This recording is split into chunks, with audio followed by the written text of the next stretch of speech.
Pero kung ikaw, kahit isa lang ang demonyo sa'yo, pagkatapos ng bautismo, nagpabaya ka, hindi ka sumunod sa aral, yung isang demonyo lumabas, babalik yon, magsasama pa ng 7, magwawalo, front runner ka na, 7 lang kay Maria Magdalena, 8 na sa'yo Mas masama ka pa kay Maria Magdalena nung una.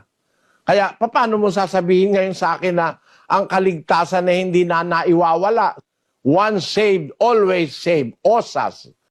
Hindi sinusuhayan ng Biblia yan.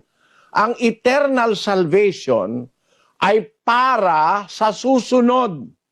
Pero kung hindi ka susunod, kahit iniligtas ka na ni Kristo sa kasalanan, sa unang phase o sa unang step ng salvation, iniligtas ka sa kasalanan, reckless ka naman, lalayasan ka ni Kristo. Kahit nasa iyo pa si Kristo, pagka gumawa ka ng reckless imprudence, nambababae ka, may asawa ka na, 3 pang kabit mo, pagkatapos nasa drugs ka, araw-araw kang lasing, ako man ng Kristo, hindi ako magtiyatiyagan tumira sa'yo.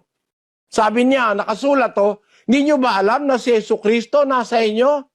Maliban na nga kung kayo'y itinakwil na. Ang liwa-liwanag naman ng Biblia